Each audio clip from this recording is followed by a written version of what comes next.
The autumn air hung thick with humidity on the morning of November 9th, 2005, in Robinson, Texas. This small town, nestled just south of Waco in the heart of McLennan County, was the kind of place where neighbors still knew each other's names, where children rode bicycles down tree-lined streets without fear, and where the most excitement typically came from Friday night high school football games. The community of roughly 10,000 residents prided itself on traditional values, strong families, and the belief that tragedies like those seen on the evening news happened somewhere else, to other people. But at exactly 6:11 that morning, the tranquil facade of this tight-knit community would be shattered forever by a single, desperate phone call that would expose the dark underbelly of what appeared to be the perfect American marriage.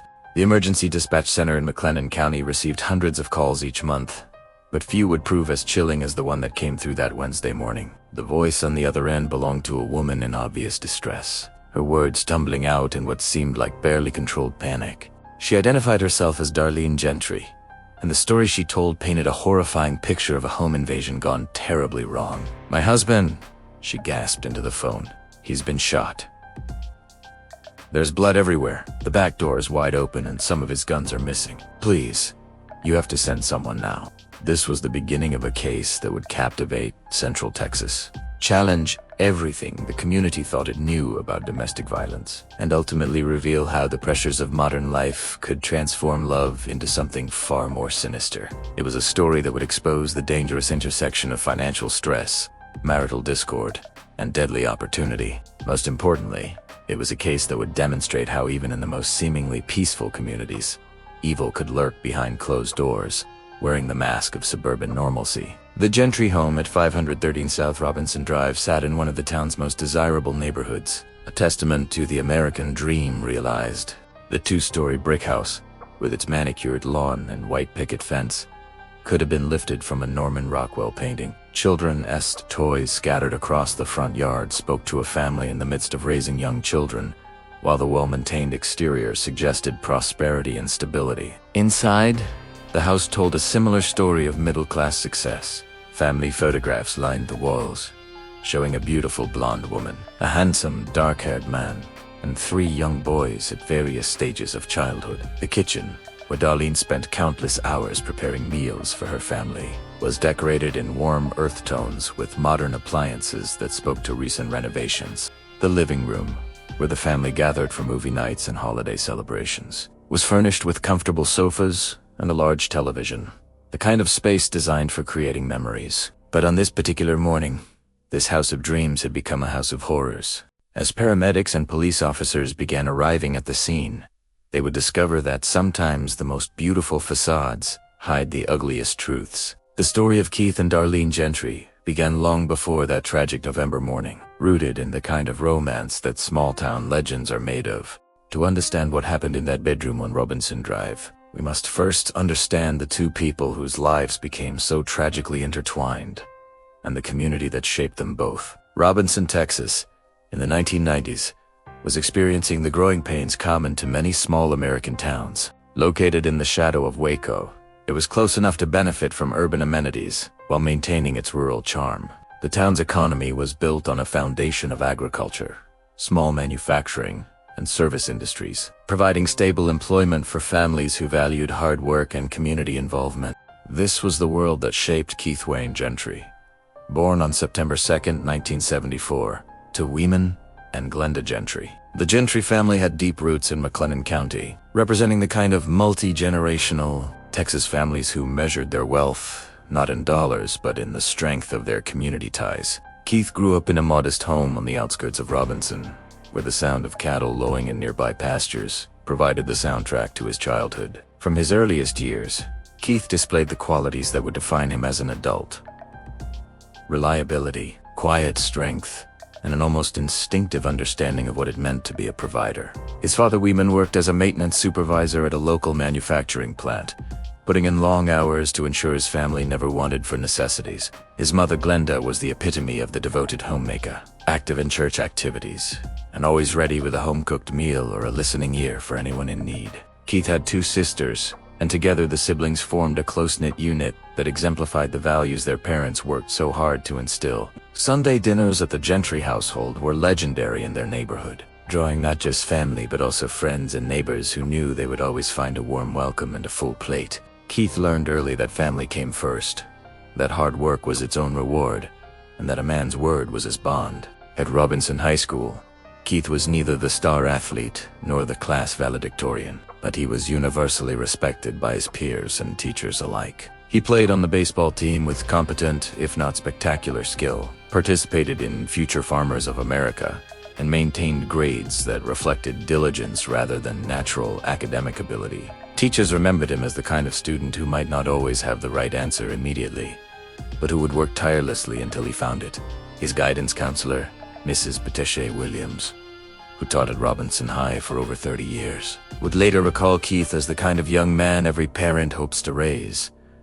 She remembered him as unfailingly polite, always willing to help a classmate struggling with coursework, and possessed of a maturity that set him apart from many of his peers. Keith understood that life wasn't about being the smartest person in the room, she would say years later. He understood that it was about being the most dependable. After graduating in 19, Keith faced the same choice, confronting many young men in small Texas towns. Leave for the opportunities of the big city, or stay and build a life in the community that had shaped him. For Keith, the choice was never really in doubt. He enrolled at Texas State Technical College in Waco, commuting the short distance from Robinson each day rather than living in dormitories that would have separated him from his family. At TSTC, Keith pursued studies in drafting and welding, practical skills that would ensure steady employment in a region where manufacturing and construction probably did good-paying jobs for those willing to work with their hands. His instructors noted his meticulous attention to detail and his ability to work well both independently and as part of a team. These were not glamorous career paths, but they were honest work that would allow a man to support a family and maintain his dignity. It was during his time at TSTC that Keith's life would intersect with that of a young woman who would forever change his destiny. But before we can understand the tragedy of their relationship, we must first understand the remarkable woman who would become both his greatest love and his ultimate destroyer. Darlene Marie Doskasiel was born on November 2nd, 1974, just 2 months after Keith. But in many ways, they might as well have come from different worlds. While Keith represented the solid, unchanging values of rural Texas, Darlene embodied ambition, beauty, and the kind of restless energy that small towns often struggle to contain. The middle child of 3 daughters born to loving parents in Central Texas, Darlene stood out from her earliest years as someone destined for more than ordinary life. Family photographs from her childhood show a girl with striking blonde hair and piercing blue eyes, but it was her radiant smile and natural charisma that truly set her apart. Even as a child, Darlene possessed the kind of magnetic personality that drew others to her like moths to a flame. Her parents, hardworking people who valued education and achievement, recognized their daughter's special qualities early on. They enrolled her in dance classes, encouraged her academic pursuits, and supported her involvement in every school activity from student council to the debate team. Darlene thrived in these environments, displaying a natural leadership ability and a competitive spirit that demanded excellence in everything she attempted.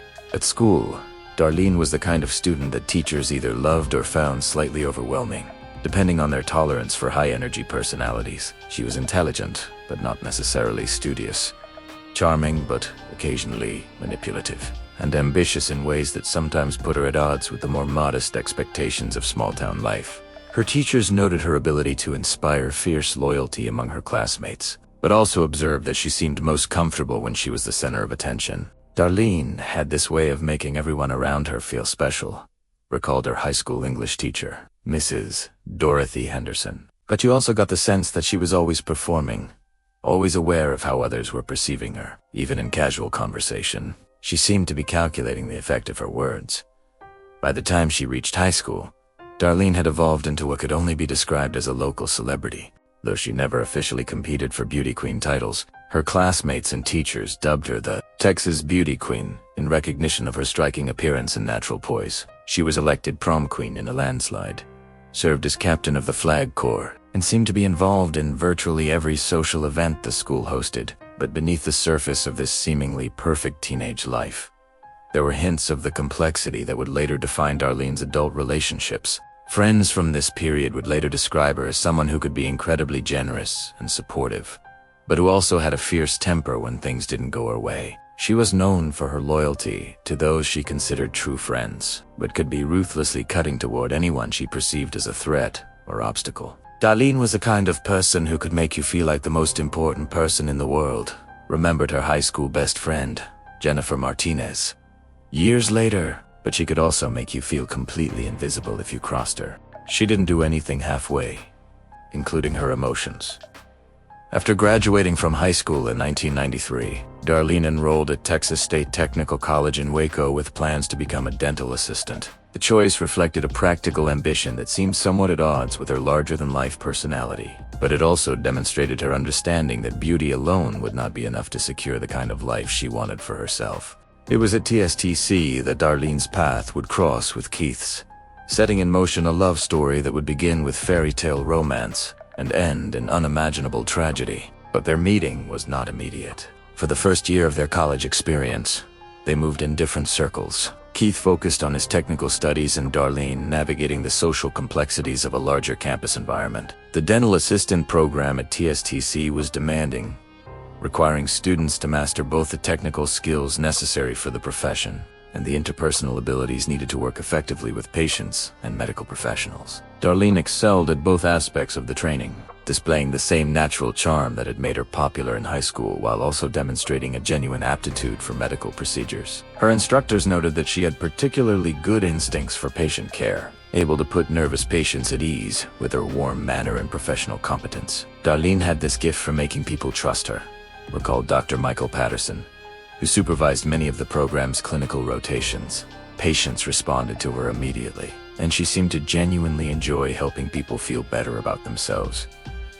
But even as Darlene succeeded academically and professionally, there were signs that she harbored larger ambitions. She often spoke to classmates about her long-term goal of becoming a registered nurse, viewing her dental work as a stepping stone to greater professional achievement. She was drawn to the respect and financial security that nursing could provide. But more than that, she seemed to crave the sense of importance that came with being an essential healthcare professional. It was during her second year at TSTC that Darlene first encountered Keith Gentry in a general education course.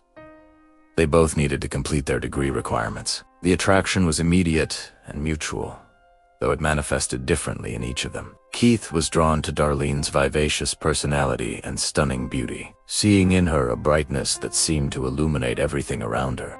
Darlene, for her part, was attracted to Keith's quiet strength and obvious devotion, recognizing in him the kind of solid, dependable man who could provide the security and stability she craved. Their early courtship was the stuff of small-town romance novels, played out against the backdrop of college campuses and rural Texas landscapes. Keith would pick Darlene up after her classes, and they would drive the back roads of McLennan County, talking for hours about their dreams and plans for the future. On weekends, they would attend church together, have dinner with one or both sets of parents, and attend local social events as an increasingly recognized couple. Friends and family members from this period unanimously described the young couple as being deeply in love and perfectly suited for each other. Keith's steady, practical nature seemed to provide the grounding that Darlene's more volatile personality needed, while her energy and ambition inspired Keith to dream bigger than he might have otherwise. They complemented each other in ways that made their relationship appear almost predestined. When Keith and Darlene were together, you could practically see the electricity between them, remembered Keith's sister, Lisa Gentry Morrison. But it wasn't just physical attraction, though that was certainly there. They genuinely seemed to bring out the best in each other. Keith made Darlene feel secure and valued, and Darlene made Keith feel like he could conquer the world. As their relationship deepened, both families embraced the union with enthusiasm. The Gentrys welcomed Darlene with open arms, appreciating her respectful manner and obvious affection for their son.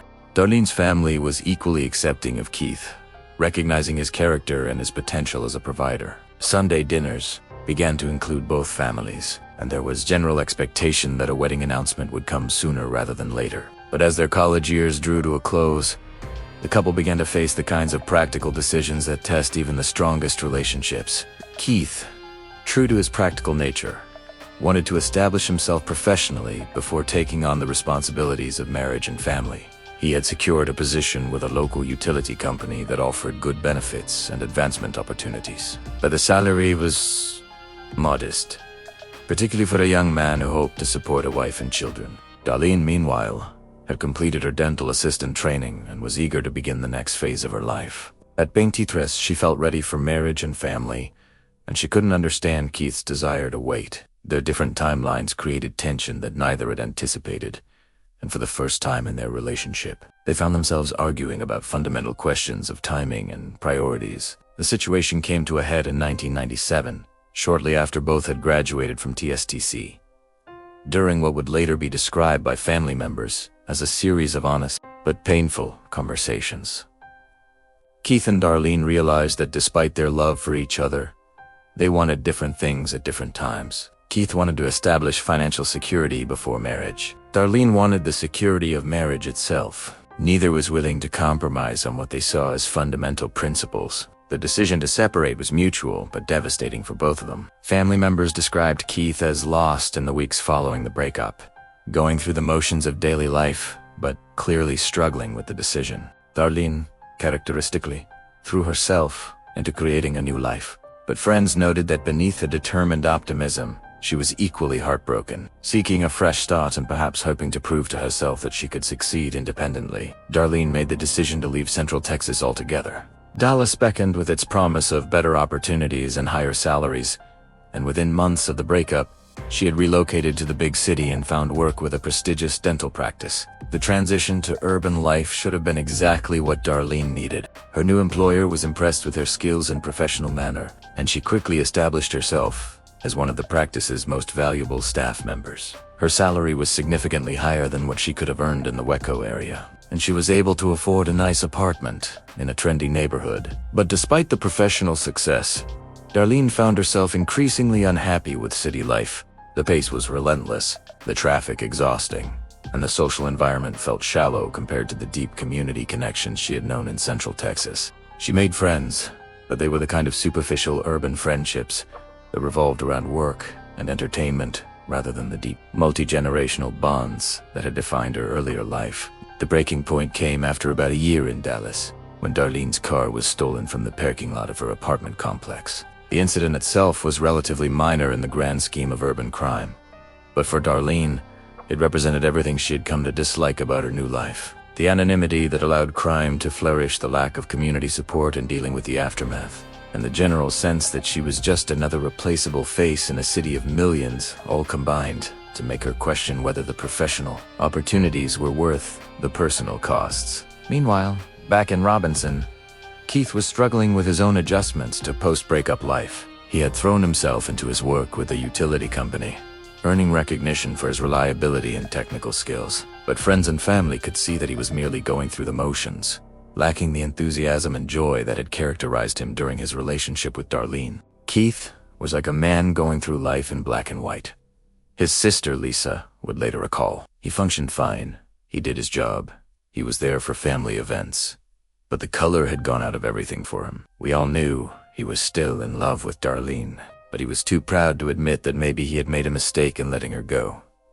The reunion, when it finally happened, had all the drama of a romantic movie. Darlene had returned to Central Texas for a family event, and by she and Keith encountered each other at a local restaurant. The electricity that had defined their original relationship was still there. But now it was tempered by the wisdom that comes from understanding what life looks like without the other person. This time, there was no hesitation, no careful consideration of timing or practical concerns. Within weeks of their reunion, Keith had proposed, and Darlene had accepted.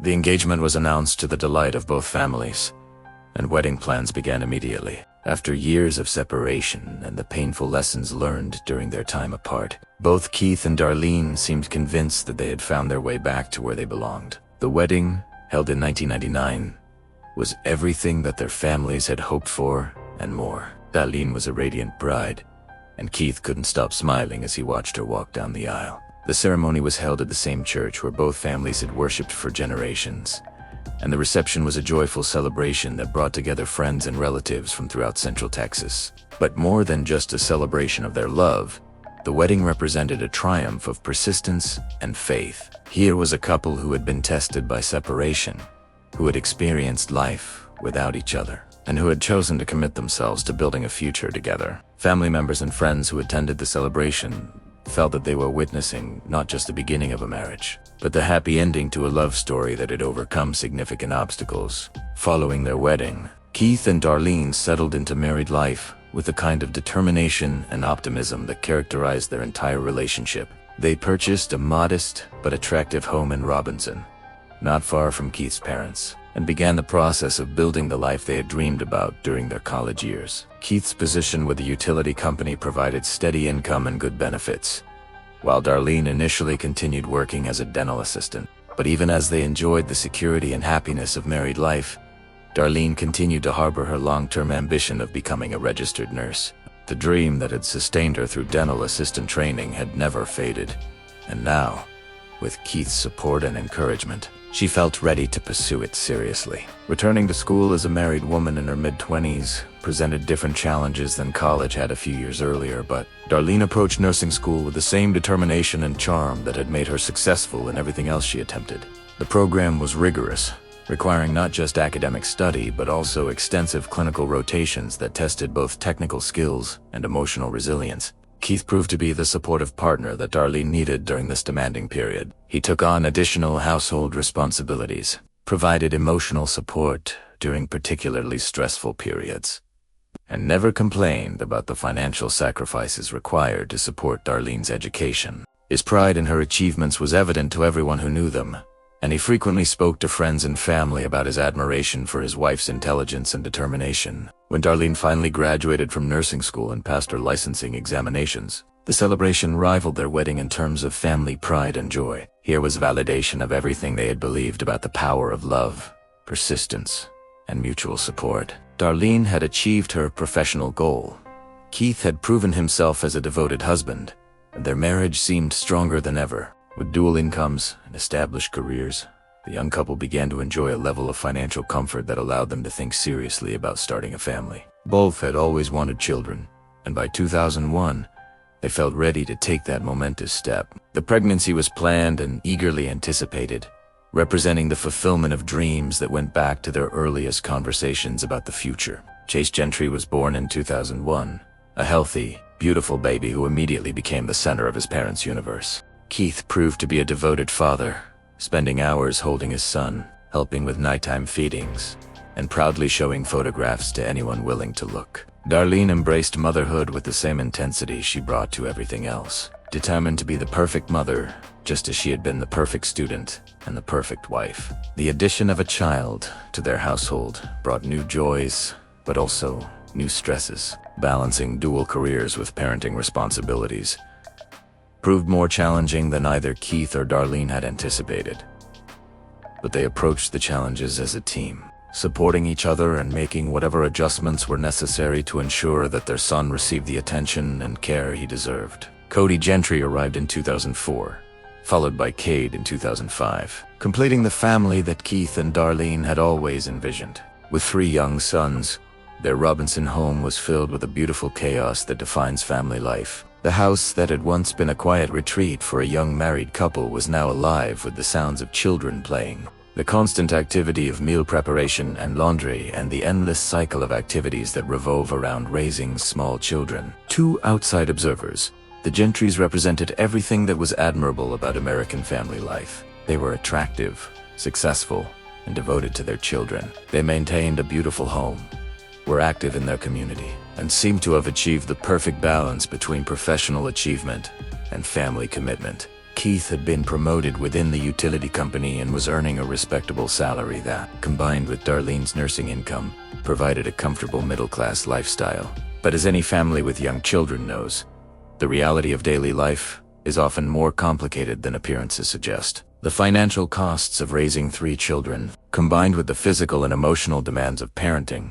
began to create stresses that tested even the strongest relationship. What had once seemed like manageable challenges began to feel overwhelming, and cracks started to appear in what had appeared to be an unshakable foundation. Keith's job, while stable and well-paying, required frequent travel throughout the utility company's service area. What had once been occasional overnight trips became regular weekly absences, leaving Darlene to manage the household and children largely on her own. As a nurse working full-time at the local hospital, she was already dealing with the physical and emotional demands of healthcare work. and the additional burden of single-handedly managing 3 small children during Keith's absences began to take its toll. The couple that had once complemented each other so perfectly began to experience the kinds of tensions that challenge many modern marriages. Keith felt the pressure of being the primary breadwinner and was working longer hours to ensure financial security for his growing family. Darlene felt overwhelmed by the competing demands of her career and her responsibilities as a mother, particularly during Keith's frequent absences. Friends and family members who had once seen the Gentrys as the ideal couple began to notice subtle changes in their interactions. The easy affection and obvious joy they took in each other's company seemed diminished, replaced by a more business-like approach to managing their household and responsibilities. They were still devoted parents and maintained their commitment to providing their children with a stable, loving home. But the romantic partnership that had been the foundation of their relationship was clearly under strain. Financial pressures, always present in any household with young children, became a particular source of tension. Despite their combined incomes, the costs of childcare, medical expenses, and maintaining their lifestyle created constant budget pressures. Keith, with his practical nature, wanted to reduce expenses and live more modestly. Darlene, accustomed to a certain standard of living and conscious of maintaining appearances in their community, was reluctant to make changes that she saw as steps backward. These tensions came to a head when Keith made the decision to leave his travel-heavy position for a desk job that would keep him closer to home. It was a decision made out of love for his family and recognition that his frequent absences were creating unbearable strain on his marriage. But the new position came with a significant salary reduction, creating immediate financial pressures that would prove to be the catalyst for the tragedy that was to come. The Keith who returned home each evening from his new desk job was a man struggling with competing pressures that seemed to have no easy resolution. He had sacrificed income to be more present for his family, but the financial stress created by that decision was threatening the very stability he had hoped to preserve. Meanwhile, Darlene found herself dealing not only with the practical challenges of a reduced household budget, but also with a husband who seemed increasingly frustrated and unhappy with his professional situation. What neither Keith nor Darlene could have anticipated was how these ordinary marital stresses, the kinds of challenges that millions of couples face and overcome, would create the conditions for a tragedy that would destroy their family and shock their community. The love story that had begun with such promise, survived separation and reunion, and produced 3 beautiful children, was about to take a turn that no one who knew them could have imagined. As 2005 progressed and their financial situation became increasingly strained, both Keith and Darlene began to exhibit signs of the stress they were under. Keith, who'd always prided himself on being a provider, struggled with feelings of inadequacy about his reduced income. He worked longer hours at his new position, hoping to prove his value and perhaps earn additional responsibilities that might come with salary increases.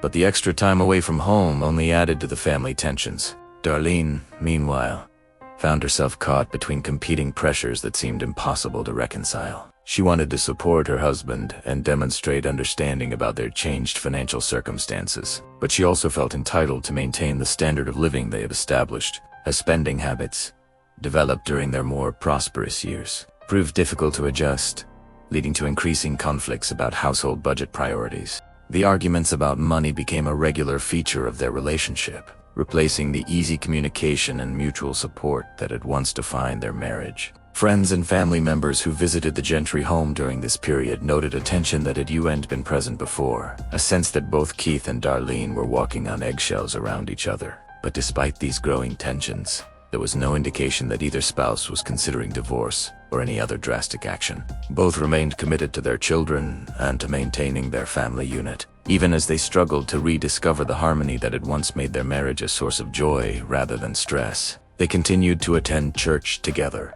participate in community activities, and present a united front in their parenting responsibilities. It was against this backdrop of mounting tension and unresolved conflict that the events of November 2005 would unfold. What happened during those fateful days would transform a story of ordinary marital strain into one of the most shocking crimes in McLennan County. History leaving a community struggling to understand how love could turn into something so deadly and destructive. The evening of November 8, 2005, began like many others in the Gentry household. Keith had returned home from his desk job at the utility company, tired from a day of routine engineering tasks that failed to engage his talents in the way his previous position had. The children ages 4, 1, and 18 months were in various states of energy and need, requiring the constant attention that young children demand.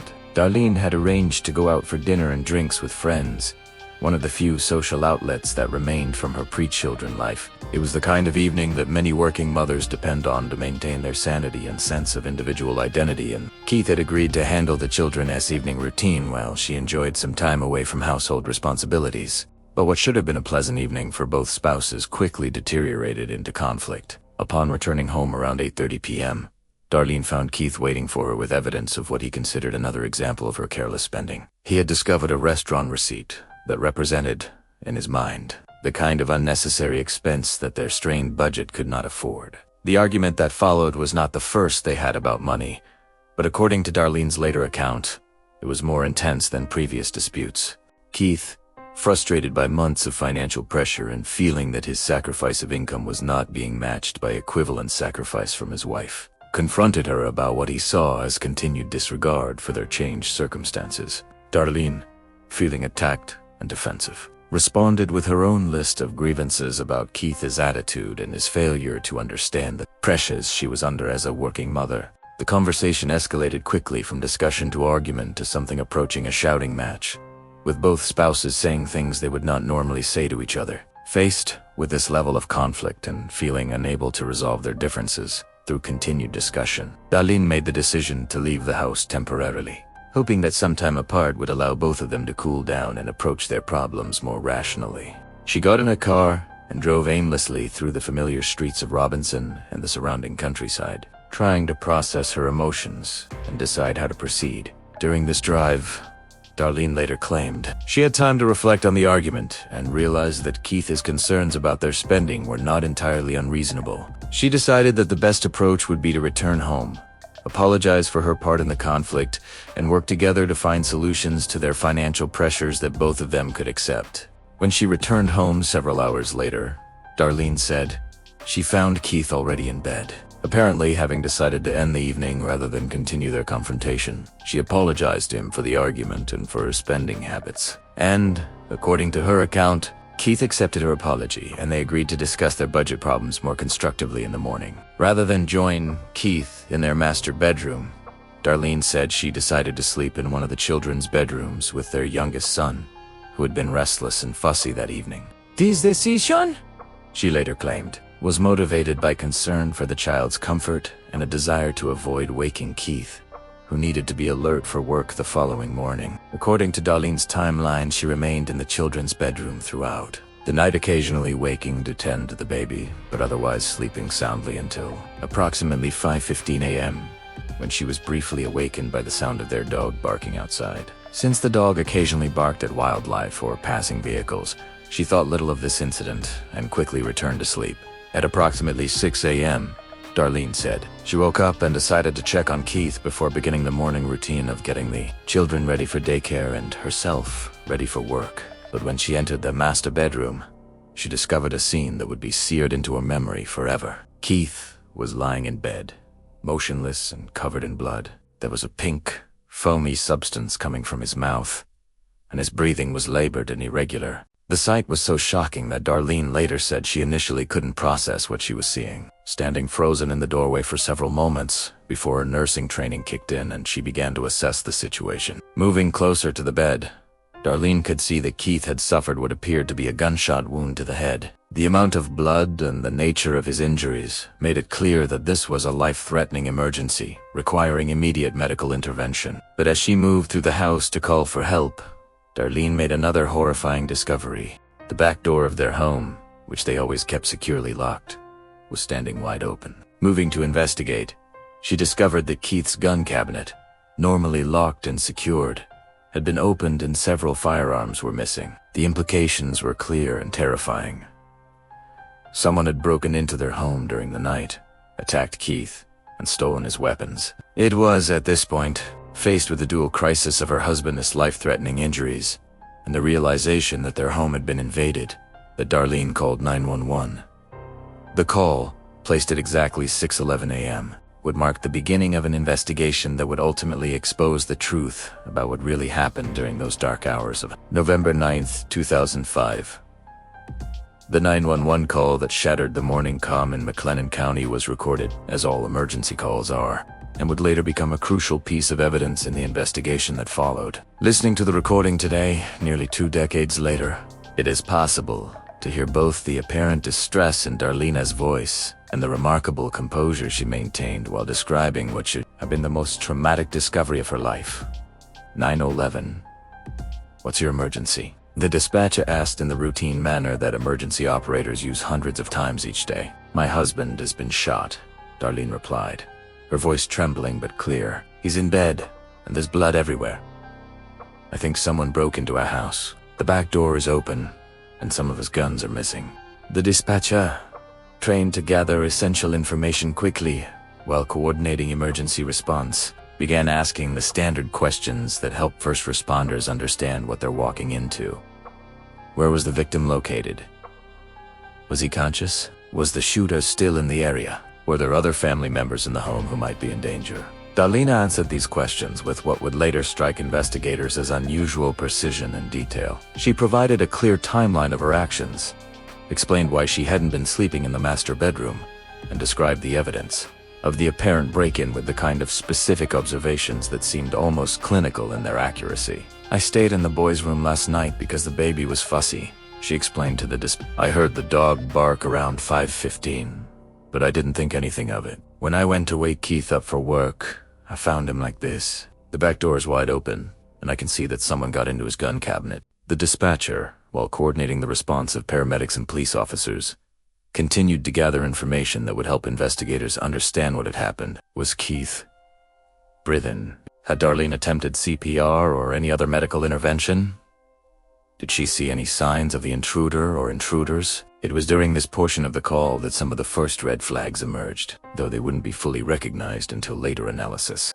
Darlene, despite being a trained registered nurse with years of emergency medical experience, had not attempted to provide any medical assistance to her critically injured husband. Her explanation was that she was afraid the attackers might still be in the house, and that her priority was protecting their 3 small children. I'm scared they might still be here, she told the dispatcher. I've got the boys with me, and I don't want to leave them alone. Please, hurry. The first police units arrived at 513 South Robinson Drive within minutes of the 911 call, followed closely by paramedics and additional investigators.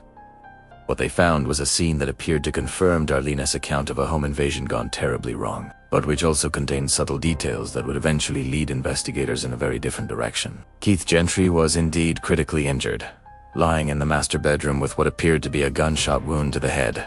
The pink, foamy substance Darlene had described was consistent with severe trauma to the respiratory system, and his labored breathing indicated that he was clinging to life by the narrowest of margins. Paramedics immediately began life support procedures and prepared him for emergency transport to Hill Baptist Medical Center in Waco. The back door was indeed standing open, and Keith's gun cabinet showed signs of having been opened and several firearms removed. Some of these weapons were discovered outside the house, apparently discarded by the intruder or intruders as they fled the scene. The house showed no other obvious signs of forced entry or struggle, but this could be explained by the assumption that Keith had been attacked while sleeping and was unable to resist. Darlene herself appeared to be in shock, which was entirely consistent with someone who had just discovered her husband's body and realized that her family had been the victim of a violent home invasion. She was cooperative with the initial responders, answering their questions, while maintaining her protective stance around her 3 young children. But even in those first chaotic minutes, experienced investigators began to notice details that didn't quite fit the narrative of a random break-in. The positioning of Keith's body, the nature of his injuries, and the pattern of blood evidence would require more detailed analysis. But initial observations suggested that the shooting had occurred while Keith was lying in bed, not while he was attempting to confront an intruder. More puzzling was the behavior of the family dog, a protective animal that should have been barking continuously if strangers had entered the property and remained on the premises long enough to break into a gun cabinet and select which weapons to steal. The single bark that Darlene had reported hearing at 5:15 a.m. seemed inconsistent with the extended intrusion that would have been necessary to accomplish everything the perpetrators had apparently done. Detective Ray Punel, a 20-year veteran of the McLennan County Sheriff's Department who had investigated dozens of home invasions and burglaries, was among the first investigators to arrive at the scene. His initial assessment was that, while the physical evidence was consistent with Darlene's account, the overall pattern raised questions that would require careful investigation. In most home invasions, where firearms are stolen, you see signs of hasty decision-making, Detective Poonell would later explain. Drawers pulled out, cabinets forced open, items scattered around as the perpetrators searched for valuables. Here, it looked almost like someone knew exactly where to go and what to take. The fact that only Darlene and Keith knew the location of the gun cabinet key was also noted by investigators, though it didn't immediately point to any specific conclusion. It was possible that the intruders had forced Keith to reveal the location before shooting him, or that they had simply been lucky in their search of the house. As Keith was rushed to the hospital and the initial crime scene processing began, Detective Poonell made the decision to conduct a preliminary interview with Darlene at the house. The interview was not custodial in nature. She was not considered a suspect at this point, rather an attempt to gather additional details about the timeline and any other information that might help identify the perpetrators. During this initial interview, Darlene repeated the basic timeline she had provided to the 911 but added additional details about the evening's events. She described the argument with Keith about money, her decision to leave the house temporarily, and her return home several hours later to apologize and reconcile. She also provided more specific information about the missing firearms, demonstrating a detailed knowledge of Keith's gun collection that impressed investigators with its accuracy. She could describe not only which weapons were missing, but also their approximate value and the specific locations where Keith normally stored them. She knew those guns better than most collectors know their own weapons, Detective Pownell noted in his initial report. She could tell us the make, model, and caliber of each missing firearm, and she knew exactly where Keith kept the ammunition for each one. This level of detailed knowledge wasn't necessarily suspicious after all. Darlene lived in the house and had presumably seen Keith's collection many times, but it was noted as potentially relevant information for the ongoing investigation. As the morning progressed and additional investigators arrived at the scene, a more comprehensive examination of the physical evidence began. The crime scene technicians photographed and documented every aspect of the master bedroom, paying particular attention to blood spatter patterns, the position of Keith's body, and any other evidence that might provide clues about what had actually occurred. The initial analysis suggested that Keith had been shot while lying in bed, most likely while he was asleep or at least in a prone position. The angle of the bullet's trajectory and the pattern of blood evidence were consistent with a shooting that occurred at close range, with the shooter standing near the bed rather than across the room. This finding was significant because it suggested that Keith had not been awake and attempting to defend himself when the shooting occurred. If the house had been invaded by armed criminals intent on robbery, it seemed likely that Keith would have been awakened by their entry and would have attempted either to hide or to confront the intruders. The evidence suggested instead that he had been killed while completely vulnerable and unaware of any danger. The gun cabinet analysis also yielded interesting results. While the cabinet had indeed been opened and several firearms removed, there were no signs of forced entry or damage to the locking mechanism. This meant that whoever had opened it either had access to the key or had somehow convinced Keith to provide access before being shot. The key itself was found in its normal hiding place, a location that would have been known to very few people outside the immediate family. This discovery further narrowed the pool of potential suspects to those who had intimate knowledge of the household's routines and security measures. As the crime scene processing continued, investigators also began canvassing the neighborhood to determine if anyone had seen or heard anything suspicious during the night. The Gentry home was located in a quiet residential area where unusual activity would likely have been noticed, particularly during the early morning hours when the shooting apparently occurred. The canvass produced mixed results. Several neighbors reported hearing what might have been a gunshot sometime during the night, but the timing estimates varied widely, from as early as 1 a.m. to as late as 5:30 a.m. The variation in these reports made it difficult to establish a precise timeline for the shooting, though all of the reported times were earlier than 6 a.m., when Darlene claimed to have discovered Keith's body. More significantly, none of the neighbors reported seeing any unfamiliar vehicles in the area or any other signs of criminal activity. The Robinson neighborhood where the Gentrys lived was the kind of place where residents knew each other's cars and would notice strangers, particularly during nighttime hours. The absence of any such sightings began to raise questions about the home invasion theory. By midday on November 9th, as Keith fought for his life in the intensive care unit at Hillrest Baptist Medical Center, The investigation had begun to focus more intensively on the details of Darlene's account and the physical evidence from the crime scene.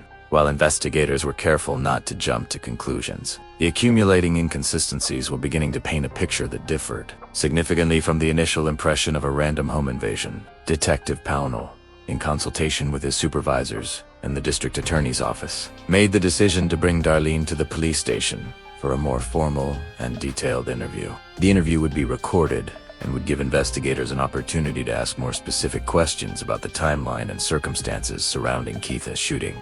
The interview was scheduled for later that afternoon, but before it could take place, Darlene made a decision that would fundamentally alter the trajectory of the investigation. When Detective Pownell informed her that they would like her to come to the station for additional questioning, Darlene responded that she wanted to consult with an attorney before providing any further statements.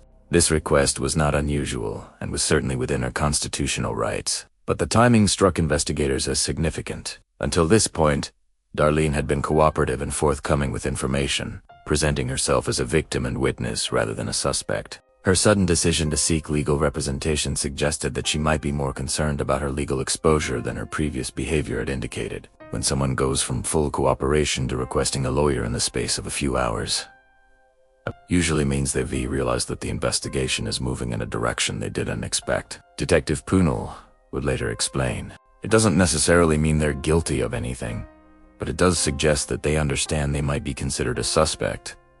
The decision to obtain legal representation effectively ended the informal phase of the investigation and marked the beginning of a more adversarial process. From this point forward, any communication with Darlene would need to go through her attorney, and investigators would need to rely more heavily on physical evidence and witness testimony to build their case. Meanwhile, at Hillwrist Baptist Medical Center, Keith Gentry continued to fight for his life with the help of mechanical ventilation and intensive medical intervention. The gunshot wound to his head had caused massive trauma, and doctors were frank with his family about the likelihood of recovery, even if Keith survived. They explained, the brain damage was so extensive that he would likely never regain consciousness or any meaningful quality of life. Keith's parents, Weeman and Glenda Gentry, maintained a constant vigil at their son's bedside, joined by other family members who struggled to understand how their quiet, peaceful community had been shattered by such senseless violence. Their focus was entirely on Keith's medical condition, but they were also beginning to hear rumors about the direction the investigation was taking. The possibility that Darlene might be considered a suspect in Keith's shooting was almost impossible for them to accept. They had known her for years, had welcomed her into their family, and had watched her care for Keith and their 3 grandsons with apparent devotion. The idea that she could be capable of violence against the man she had married and the father of her children seemed to contradict everything they thought they knew about her character. Darlene was like a daughter to us, Glenda Gentry would later say. "C'est cailled, me mum. She brought the boys over every weekend. She took care of Keith when he was sick. I just couldn't believe that the police were even considering her as a suspect. It seemed impossible."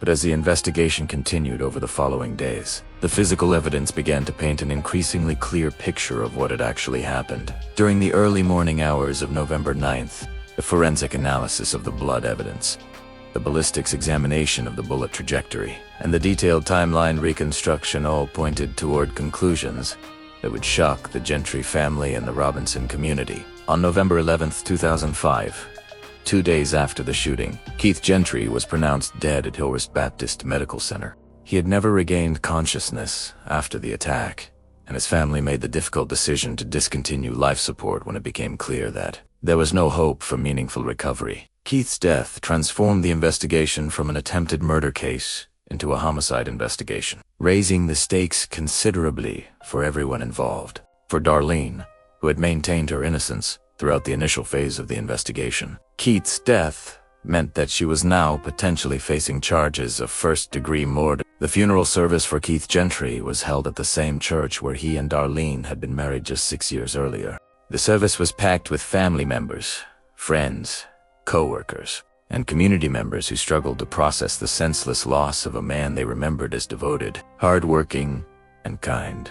Darlene attended the funeral with her 3 young sons, presenting a picture of grief that seemed entirely genuine to those who observed her. She wept during the service, comforted her children when they became upset, and accepted condolences from the many people who approached her to express their sympathy. But even as the community mourned Keith's death and rallied around what they assumed was his grieving widow, investigators were continuing to build a case that would ultimately lead to Darlene's arrest and trial. The evidence that had seemed merely suspicious in the immediate aftermath of the shooting was beginning to form a coherent pattern that told a very different story than the one Darlene had presented.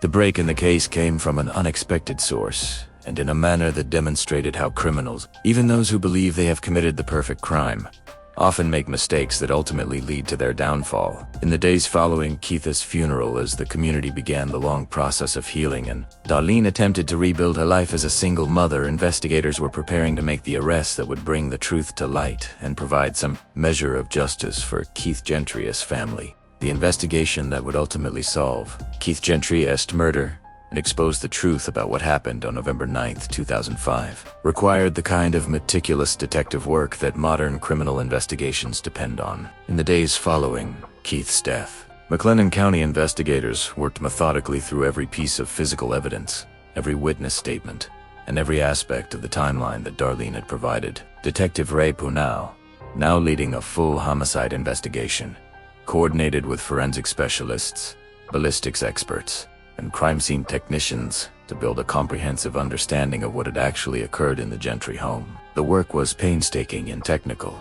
but each piece of analysis added another element to what was becoming an increasingly clear picture. The forensic examination of the master bedroom yielded crucial information about the shooting itself. Blood spatter analysis indicated that Keith had been shot while lying prone in bed, with the shooter standing close to the bed rather than across the room. The angle of the bullet trajectory suggested that the shooter had been positioned on Keith's side of the bed, firing downward at close range. This evidence was inconsistent with a scenario in which Keith had been awakened by intruders and had attempted to defend himself or escape. Instead, it suggested that he had been killed while sleeping by someone who had been able to approach him without triggering any defensive reaction. The ballistics analysis provided additional, important information. The bullet that killed Keith was a .22 caliber round, fired from a revolver rather than an automatic weapon.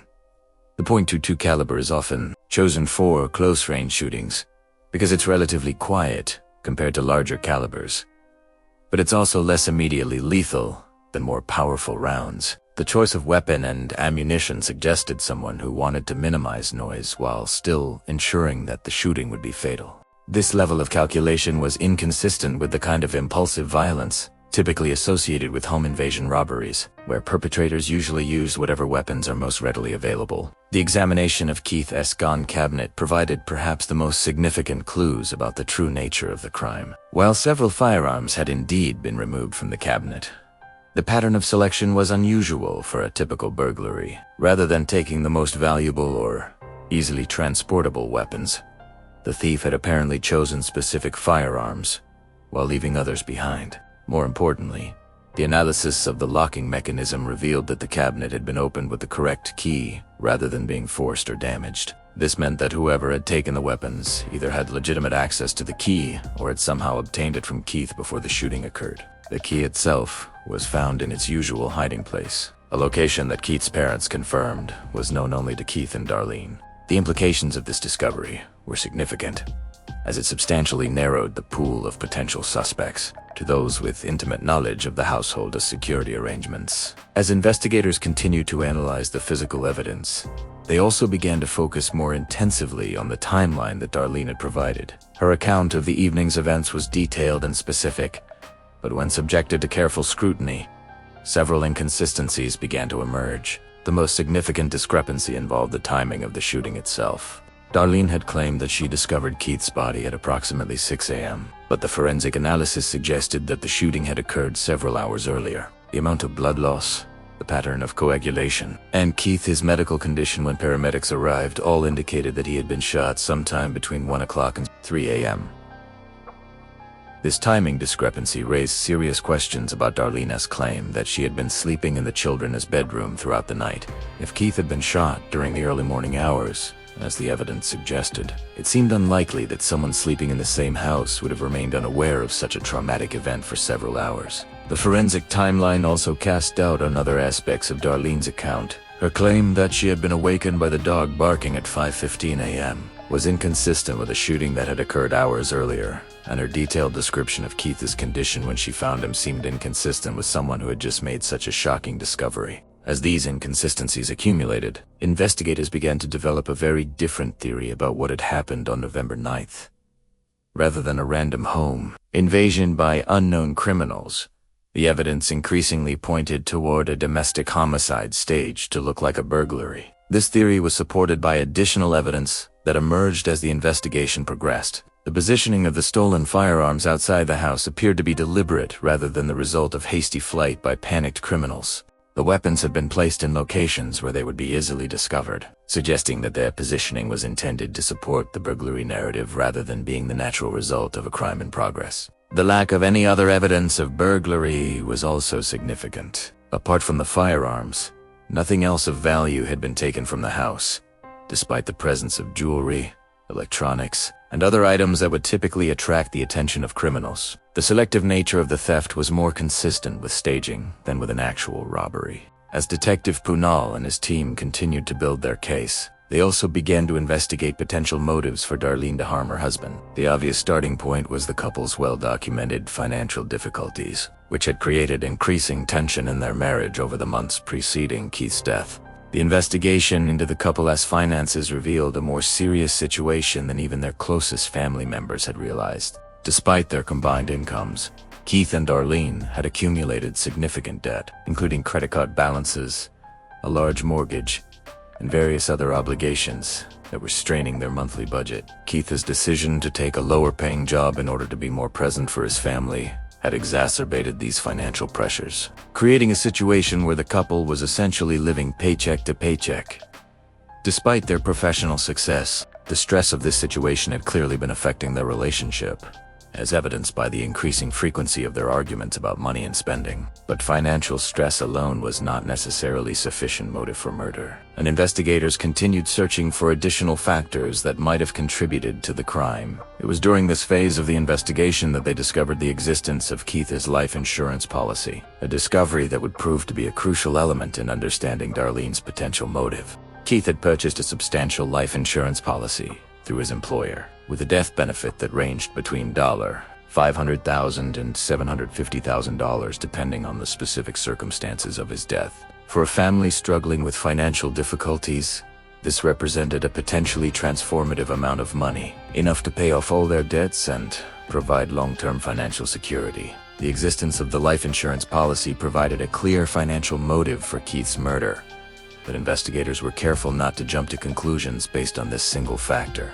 Many married couples have life insurance policies without resorting to murder, and the mere existence of such a policy was not sufficient evidence of criminal intent. However, when combined with all the other evidence that had been accumulated during the investigation, the life insurance policy provided an important piece of the puzzle that helped explain why someone might have been motivated to kill Keith and staged his death to look like a home invasion robbery. As the investigation entered its third week, Detective Punal felt that he had sufficient evidence to justify placing Darlene under arrest. The combination of the forensic evidence, the timeline inconsistencies, and the potential financial motive created a case that, while circumstantial, was strong enough to present to a grand jury. On November 28, 2005, 19 days after Keith's shooting, Darlene Gentry was arrested at her home and charged with murder in the first degree. The arrest shocked the Robinson community, where many residents had continued to view Darlene as a victim rather than a suspect. The arrest was conducted early in the morning, with investigators timing their arrival to minimize the disruption to Darlene's 3 young children. As she was taken into custody, Darlene maintained her innocence, telling the arresting officers that they were making a terrible mistake and that the real killers were still at large. The arrest made immediate headlines throughout Central Texas, with local media outlets struggling to reconcile the image of Darlene as a devoted wife and mother with the serious criminal charges she now faced. The case had all the elements that make for compelling true crime coverage: an attractive defendant, a mysterious shooting, and an investigation that had taken unexpected turns. But perhaps the most shocking aspect of the arrest was the reaction of Keith's own family. Despite the evidence that investigators had presented, Keith's parents, Weeman and Glenda Gentry, refused to believe that Darlene could be guilty of murdering their son. Their faith in her innocence was so strong that they immediately posted the $50,000 bond required for a release from jail. "We know Darlene," Glenda Gentry told reporters at the time. "We know her heart, we know her character, and we know that she loved Keith. There's no way she could have done this. The police are wrong, and eventually the truth will come out." This family support was extraordinary under the circumstances, representing a level of loyalty and trust that went far beyond what most defendants can expect from their victims' families. It also created additional emotional complexity for the case, as prosecutors would ultimately need to convince a jury to convict someone who was still being supported by the murder victim's own parents. Darlene's release on bond allowed her to return home to her children and to begin preparing her defense with the assistance of experienced criminal defense attorneys. She maintained her innocence publicly and privately, insisting that she was the victim of a rushed investigation that had focused on her simply because she was the only other adult present in the house when Keith was shot. Her defense team immediately began challenging the evidence that had led to her arrest, arguing that the forensic analysis was flawed and that the timeline inconsistencies could be explained by the trauma and confusion that Darlene had experienced upon discovering her husband's body. They also pointed to the lack of any direct evidence linking Darlene to the shooting itself. But even as Darlene and her attorneys worked to build a defense strategy, investigators continued to gather additional evidence that would ultimately prove to be even more damaging than what they had already accumulated. The most significant breakthrough in the case was yet to come, and it would emerge from a source that no one involved in the investigation could have anticipated. The breakthrough that would ultimately seal Darlene Gentry's fate came not from forensic analysis or witness testimony, but from her own actions during the weeks following a release on bond. Like many criminals who believe they have successfully covered their tracks, Darlene made decisions that would ultimately provide investigators with the final pieces of evidence they needed to secure a conviction. Several weeks after her release, Darlene contacted Robert Pavel, a local landowner and acquaintance who owned a rural property near Axtell, Texas, about 20 miles from Robinson. She expressed interest in purchasing a piece of land that featured a small pond, explaining that she was looking for a peaceful retreat where she could take her boys fishing and create positive memories during this difficult time. Pavelka, who knew the Gentry family casually and had heard about Keith's death, was sympathetic to what he assumed was a grieving widow's desire to find healing through connection with nature. The property Darlene was interested in was relatively isolated but beautiful, featuring rolling hills, mature trees, and the small pond that she seemed particularly drawn to. During her initial visit to the property, Darlene spoke movingly about Keith's love of fishing and his dreams of teaching their sons to appreciate the outdoors. She talked about how the peaceful setting reminded her of conversations she and Keith had about someday buying land, where they could escape the pressures of suburban life and reconnect with simpler pleasures. Pavelka was impressed by Darlene's apparent devotion to Keith's memory and her determination to create positive experiences for her children despite their tragic loss. He was prepared to work with her on financing arrangements that would make the property purchase possible, understanding that her financial situation had been complicated by Keith's death and the legal expenses she was facing.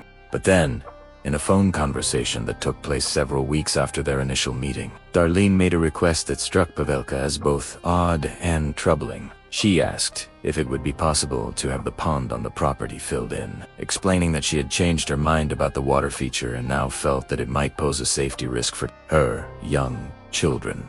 The sudden reversal was jarring. Just weeks earlier, Darlene had spoken eloquently about the pond as a place where she could honor Keith's memory by teaching their sons to fish. Now she wanted to eliminate the very feature that had initially attracted her to the property. The change seemed so dramatic and inexplicable that Pavelka began to suspect that something was seriously wrong.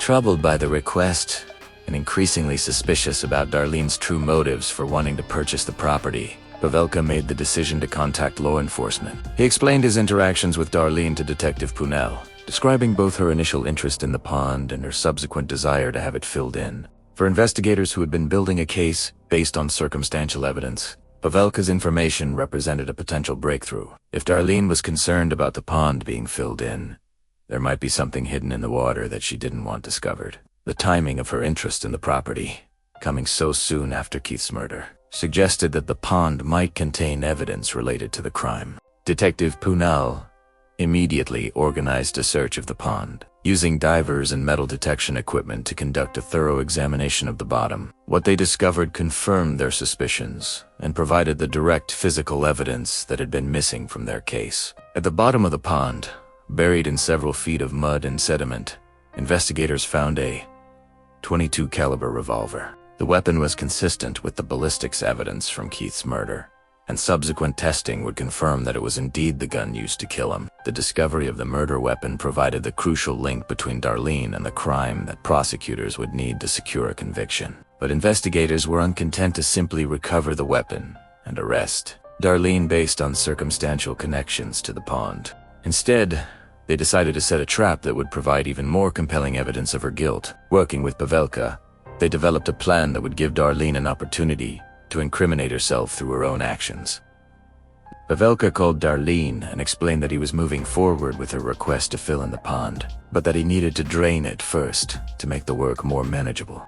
He told her that the draining process would begin in the next few days, giving her advanced warning of when the pond bottom would be exposed. The plan was based on the assumption that if Darlene knew about evidence hidden in the pond, she would attempt to retrieve it before the water was drained and the bottom became visible to catch her in the act. Investigators set up surveillance equipment around the property, including hidden cameras that would record any activity near the pond. The trap worked perfectly within 24 hours of Pavelka's call. Surveillance cameras recorded Darlene arriving at the property alone, parking her car out of sight, and making her way to the pond. She was wearing wading boots and carrying a long rod or pole, clearly prepared to search the pond bottom for something specific. The video footage showed Darlene entering the water and methodically probing the muddy bottom with her pole, focusing her search on the exact area where investigators had already recovered the murder weapon. Her actions were deliberate and purposeful, demonstrating clear knowledge of what she was looking for and where it should be located. The surveillance video provided devastating evidence of Darlene's connection to the murder weapon and her awareness of its location. Combined with all the other evidence that had been gathered during the investigation, it created a case that would be virtually impossible for any defense attorney to overcome.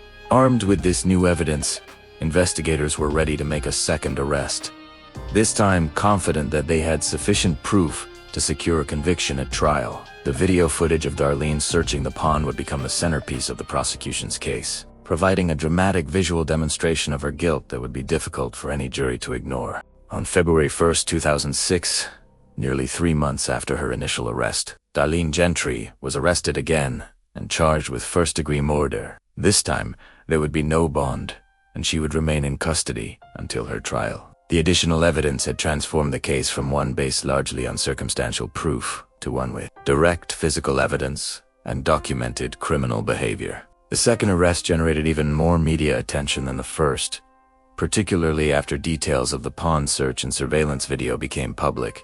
The case now had all the dramatic elements that capture public imagination. A beautiful defendant, a clever investigation, and video evidence that seemed to show the defendant literally trying to cover up her crime. For Keith's family, who had stood by Darlene throughout the initial investigation and trial preparation, the video evidence was devastating. Seeing footage of the woman they had trusted and supported searching for evidence in the pond forced them to confront the possibility that she was indeed responsible for Keith's death. Watching that video was like a punch to the gut, Glenda Gentry would later say. We had believed in her so completely, supported her so strongly, and then to see her out there looking for that gun, it was like our whole world turned upside down. The discovery of the murder weapon and the surveillance video of Darlene's pond search provided prosecutors with the evidence they needed to build a compelling case for a first-degree murder. But the path to conviction would still require careful legal strategy, skilled courtroom presentation, and the ability to convince a jury that a suburban mother of 3 was capable of cold-blooded murder. As Darlene's case moved toward trial, the Robinson community struggled to process the shocking turn of events that had transformed their quiet town into the setting for one of the most sensational murder cases in McLennan County history. The case had exposed the dark possibilities that could lurk beneath the surface of even the most seemingly perfect marriages, and it demonstrated how financial pressure and personal desperation could lead to unthinkable acts of violence. The trial of Darlene Gentry would ultimately become a landmark case in Texas. Criminal justice not only because of the evidence presented, but also because of the broader questions it raised about domestic violence, financial stress, and the dangerous intersection of marital problems and deadly opportunity. It would be a case that would be remembered long after the verdict was rendered, serving as a cautionary tale about the hidden dangers that can exist in relationships that appear perfect from the outside. The trial of Darlene Gentry began on February 5, 2007, in the 19th District Court of McLennan County, Texas. Under the presiding authority of Judge Ralph Struth, the courtroom was packed with media representatives, community members, and family from both sides of this tragic case. Outside, the February air was crisp and cold, but inside the courthouse, tensions ran hot as one of the most sensational murder trials in Central Texas history was about to unfold. The prosecution team, led by District Attorney John Segrist and Assistant District Attorney Crawford Long, faced the challenging task of convincing 12 jurors that Darlene Gentry, the attractive young mother sitting at the defense table, had cold-bloodedly murdered her husband while he slept. They would need to overcome the natural reluctance of jurors to believe that a suburban housewife and registered nurse could be capable of such calculated violence. The defense team, headed by experienced criminal attorney Michael P. Heiskell, had their own significant challenges. The physical evidence against their client was substantial, and the surveillance video of her searching the pond was devastating. Their strategy would need to focus on creating reasonable doubt about the prosecution's timeline and suggesting alternative explanations for the evidence that had been gathered. In his opening statement, District Attorney Segrist painted a picture of a marriage under financial strain, where mounting debts and reduced income had created pressures that ultimately led to murder.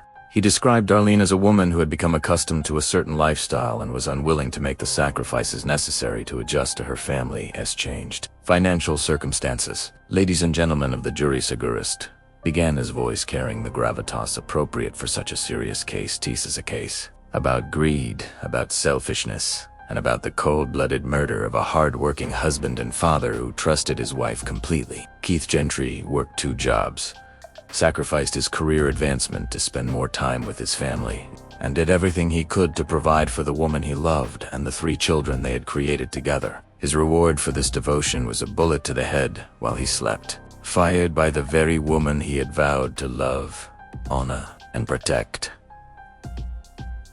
Segrist methodically outlined the evidence that the prosecution would present, from the forensic analysis of the crime scene to the discovery of the murder weapon in the pond. He described the timeline inconsistencies in Darlene's account, the staging of the burglary scene, and the surveillance video that showed her attempting to retrieve evidence from the pond. The defendant wants you to believe that unknown criminals broke into her home, somehow obtained access to her husband's locked gun cabinet without leaving any signs of forced entry, shot Keith while he slept, stole several firearms, and then disappeared into the night without taking anything else of value from the house. Segrist continued, she wants you to believe that she slept through this entire violent invasion, remaining unaware that her husband had been shot until she discovered his body hours later.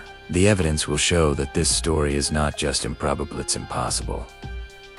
The prosecutor emphasized the financial motive, detailing Keith's substantial life insurance policy and the family's mounting debts. He explained how Keith's decision to take a lower-paying job to be more present for his family had created additional financial pressures, and how these pressures had led to increasing arguments about money and spending priorities. Keith Gentry was worth more to his wife dead than alive, Segrist stated bluntly. His life insurance policy would have paid off all their debts and provided financial security for years to come. But to collect that money, Darlene had to make Keith's death look like something other than what it was: the cold, calculated murder of a sleeping man by his own wife. Defense attorney Michael Heiskell faced the difficult task of creating reasonable doubt in the face of substantial physical evidence and compelling circumstantial proof. His opening statement focused on the lack of any direct evidence linking Darlene to the shooting itself, and on the possibility that the investigation had been rushed and had overlooked other potential suspects. My client is innocent,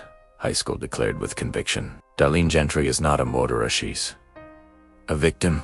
She's a victim of a violent crime that took her husband's life, and she is a victim of a police investigation that was so eager to close this case that they ignored evidence that didn't fit their predetermined conclusion about who was responsible. Heiskell acknowledged that the physical evidence was troubling, but argued that it could be explained by factors other than Darlene's guilt. He suggested that the real killers might have had inside knowledge of the house layout and security arrangements, and that Darlene's behavior in the aftermath of the crime was consistent with someone suffering from trauma and grief, rather than someone trying to cover up a murder. The prosecution wants you to believe that a trained nurse, a woman who had devoted her career to saving lives and caring for others, suddenly became a cold-blooded killer, Heiskell argued. They want you to believe that she killed the father of her 3 young children, the man she had been married to for 8 years, the man whose parents considered her a daughter. This defies not just common sense, but everything we know about human nature and family relationships. The defense attorney also challenged the timeline that the prosecution had constructed, arguing that the forensic evidence was not precise enough to definitively establish when Keith had been shot. He suggested that the shooting could have occurred closer to the time when Darlene claimed to have discovered the body, making her account more plausible than the prosecution maintained. The state's case is built on speculation, on assumptions, and on a timeline that cannot be proven with scientific certainty. Heiskell continued, "They ask you to convict my client of first-degree murder based on circumstantial evidence and theories about what might have happened. In America, we do unconvict people of capital crimes based on might have and could have. We convict them based on proof beyond a reasonable doubt." As the trial moved into the presentation of evidence, the prosecution methodically built their case through forensic experts, crime scene technicians, and investigators who had worked on the case. The testimony was technical and detailed, requiring jurors to understand complex concepts related to blood spatter analysis, ballistics, and forensic timeline reconstruction. Dr. Patricia Rodriguez, the chief medical examiner who had performed Keith's autopsy, provided crucial testimony about the nature of his injuries and the likely circumstances of his death. Her findings supported the prosecution's theory that Keith had been shot while lying in bed, most likely while he was asleep or at least in a completely relaxed state. The bullet entered the victim's head at an angle consistent with the shooter standing beside the bed and firing downward. Dr. Rodriguez explained to the jury, there were no defensive wounds on the victim's hands or arms, no signs that he had struggled or attempted to protect himself. This is consistent with someone who was shot while sleeping or otherwise completely unaware of any danger.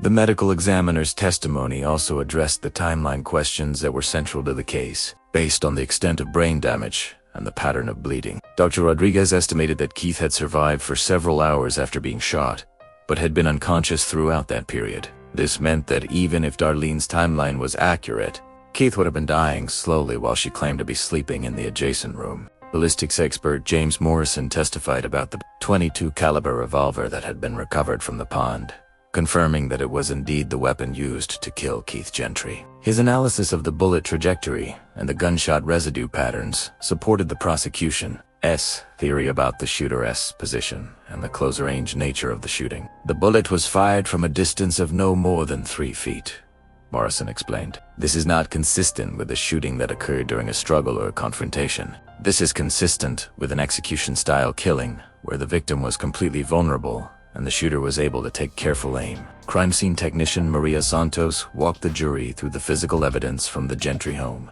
using photographs and diagrams to illustrate her findings. Her testimony focused on the absence of any signs of forced entry, the selective nature of the apparent theft, and the positioning of the stolen firearms outside the house. In my 20 years of processing crime scenes, I have never seen a burglary where criminals broke into a house, committed murder, stole specific items from a locked cabinet, and then carefully arranged those items outside the house where they would be discovered, Santos testified. The evidence suggests that this scene was staged to look like a burglary rather than being the result of an actual break-in. Detective Ray Punell provided comprehensive testimony about the investigation itself, walking jurors through the timeline of the case and explaining how each piece of evidence had been discovered and analyzed. His testimony was particularly important in establishing the chain of custody for physical evidence and demonstrating the of the police investigation. Punell's description of Darlene's behavior during the initial investigation was particularly damaging to the defense case. He testified about her unusual composure during the 911 call, her detailed knowledge of the missing firearms, and her decision to request legal representation just as the questioning was becoming more focused. In my experience investigating violent crimes, innocent family members are usually desperate to help find the person responsible, Punell explained. They provide whatever information they can. They cooperate fully with the investigation, and they remain engaged throughout the process. Mrs. Gentry's behavior was notably different from what we typically see from innocent family members. The most dramatic moment of the trial came when prosecutors presented the surveillance video of Darlene searching the pond. The courtroom was silent as jurors watched the grainy but clear footage of the defendant wading into the water with a rod, methodically searching the exact area where the murder weapon had been found.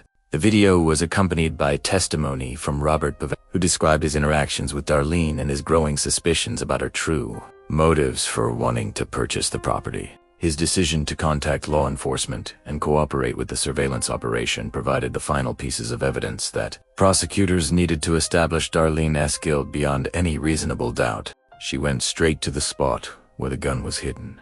Pavelka testified. There was no random searching, no trial and error. She knew exactly where to look, which tells me she knew exactly where it had been placed. The prosecution also presented evidence about Keith's life insurance policy and the family's financial difficulties, establishing the motive for the crime. Financial records showed that despite their combined professional incomes, the Gentrys had been struggling with significant debt, including credit card balances, car loans, and mortgage payments that consumed most of their monthly income. Keith's decision to take a lower-paying job to spend more time with his family had exacerbated these financial pressures, creating a situation where the family was essentially living paycheck to paycheck despite their middle-class appearance. The life insurance payout of between $500,000 and $750,000 represented a solution to all of their financial problems, but only if Keith died under circumstances that would trigger the full benefit. Throughout the prosecution's case presentation, Darlene maintained her composure, occasionally taking notes and conferring quietly with her attorneys. To observers in the courtroom, she appeared more like an interested spectator than a defendant facing life in prison. Her calm demeanor was notable, particularly during the presentation of the most damaging evidence, including the surveillance video and the forensic testimony about Keith's injuries. The defense case was necessarily brief, given the strength of the physical evidence against their client. Heiskell and his team focused on challenging the prosecution's timeline and suggesting that the forensic evidence was not as conclusive as the state claimed. They called their own expert witnesses to provide alternative interpretations of the blood spatter analysis and ballistics evidence. Dr. William Foster, a forensic pathologist hired by the defense, testified that the time of death estimates were not precise enough to definitively contradict Darlene's account of discovering Keith's body at 6 a.m. He argued that the medical evidence was consistent with a shooting that occurred as late as 4 o'clock or 5 a.m., which would have made Darlene's timeline more plausible.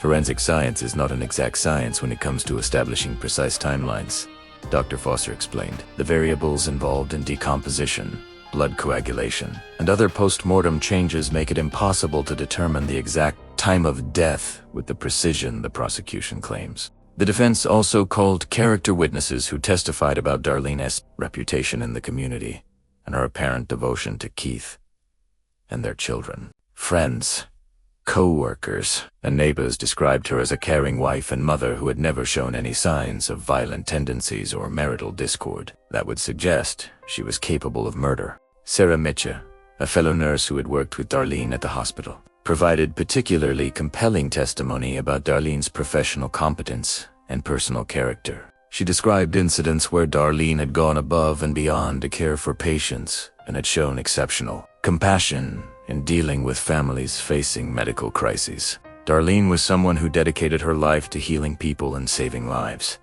Mitchell testified, the idea that she could kill anyone, let alone her own husband, is completely contrary to everything I know about her character and her values. But the defense case was undermined by their decision not to call Darlene herself as a witness. While defendants have an absolute right not to testify in their own defense, the decision inevitably leaves jurors wondering what the defendant would say if given the opportunity to explain their actions. In a case built largely on circumstantial evidence, Darlene's failure to provide her own account of the events was notable. The decision not to testify was almost certainly based on the prosecution's ability to cross-examine Darlene about inconsistencies in her various statements to police and about her behavior in searching the pond. Her attorneys likely concluded that the risks of cross-examination outweighed any potential benefits of having her tell her story directly to the jury. As the trial moved toward closing arguments, both sides prepared to make their final appeals to a jury that had heard 2 weeks of complex technical testimony and emotional witness accounts. The prosecution would emphasize the overwhelming physical evidence and the defendant's suspicious behavior, while the defense would focus on the circumstantial nature of the case and the presumption of innocence that applies to all criminal defendants. District Attorney Segarist's closing argument was a masterful summary of the evidence that had been presented, weaving together the forensic proof, the timeline analysis, and the surveillance video into a coherent narrative that painted Darlene as a calculating killer who had murdered her husband for financial gain. Ladies and gentlemen, this case is about a woman who decided that her financial problems were more important than her husband's life, Segarist told the jury. When Keith Gentry took that lower-paying job to spend more time with his family, he thought he was making a sacrifice for love. What he didn't realize was that he was signing his own death warrant. The prosecutor methodically reviewed each piece of evidence, explaining how it supported the conclusion that Darlene had killed Keith while he slept, and then staged the scene to look like a home invasion robbery. He emphasized the impossibility of the timeline that Darlene had provided and the damning nature of the surveillance video that showed her searching for evidence in the pond. The defendant wants you to believe in an elaborate conspiracy of coincidences, Segarist continued. She wants you to believe that unknown criminals happen to know exactly where Keith kept his guns, happened to have access to the key to his gun cabinet, happened to leave no traces of forced entry, and happened to arrange the stolen weapons outside the house in a way that would immediately be discovered. She wants you to believe that she slept through this entire violent invasion and then, by pure coincidence, happened to be looking for something completely innocent in the exact spot where the murder weapon was hidden. The prosecutor's voice rose with emotion as he described the impact of Keith's death on his 3 young sons, who would grow up without their father because of their mother's greed and selfishness. He reminded jurors that Keith had been completely vulnerable when he was shot, trusting the woman who shared his bed and his life to protect him rather than harm him. Keith Gentry never saw it coming, Segarist concluded. He went to sleep next to the woman he loved, the mother of his children, the person he trusted more than anyone else in the world. And that trust cost him his life. The defendant betrayed that trust in the most fundamental way possible, and now it's time for her to face the consequences of that betrayal. Defense attorney Heiskell's closing argument focused on the circumstantial nature of the prosecution's case and the burden of proof required for a murder conviction. He argued that while the evidence was suspicious, it was not sufficient to prove guilt beyond a reasonable doubt, which is the standard required for criminal convictions in the American justice system. My client is on trial for first-degree murder, the most serious crime in our legal system, Heiskell reminded the jury. The prosecution wants you to convict her based on speculation, assumptions, and theories about what might have happened on the night Keith Gentry died. But in this courtroom, might have happened is not the norm. The law requires proof beyond a reasonable doubt, and the state has failed to meet that burden. The defense attorney acknowledged that aspects of the case were puzzling and that some of the evidence was difficult to explain. But he argued that unexplained evidence does not constitute proof of guilt. He suggested that the real killers might still be at large, while an innocent woman faced conviction for crimes she did not commit. The police investigation in this case was focused on one suspect from the very beginning, Heiskell argued. Once they decided that Darlene Gentry was guilty, they stopped looking for other explanations and other suspects. They interpreted every piece of evidence through the lens of her assumed guilt. Rather than conducting an objective investigation that considered all possibilities, Heiskell also emphasized the character evidence that had been presented on Darlene's behalf, reminding jurors that the prosecution was asking them to believe that a woman with no history of violence, no criminal record, and a career dedicated to helping others had suddenly become a cold-blooded killer. The prosecution wants you to believe that my client underwent a complete personality transformation, becoming someone capable of murdering her own husband while their children slept in the next room, Heiskell continued. They offer no explanation for this supposed transformation. No evidence of mental illness or psychological breakdown that might explain such extreme behavior. They simply ask you to accept that a suburban mother and registered nurse decided to become a killer. As both attorneys completed their closing arguments, the weight of decision fell to the 12 jurors who had listened to 2 weeks of testimony and would now determine Darlene Gentry's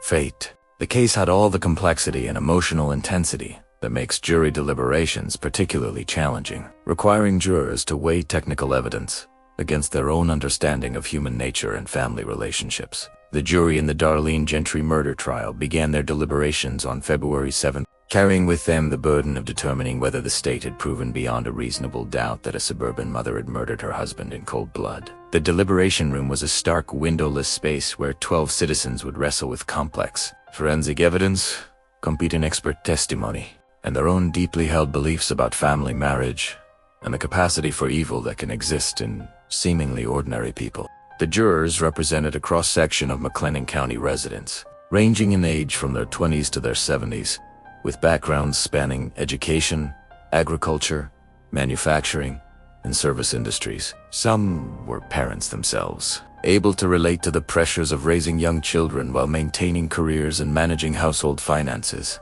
Others were older residents who remembered a time when Robinson was an even smaller, tighter-knit community where violent crime was virtually unknown. As they began their deliberations, the jurors faced the challenging task of reconciling the prosecution's narrative of calculated murder with the defense's argument that the evidence was insufficient to support such a serious conclusion.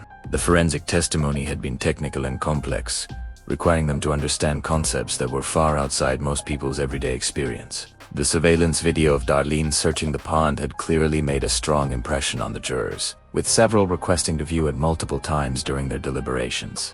The footage was silent but damning, showing the defendant methodically searching the exact location where the murder weapon had been hidden, her actions suggesting detailed knowledge of what she was looking for and where to find it. Jury foreman Robert Martinez, a retired high school principal, later described the deliberation process as one of the most difficult experiences of his life.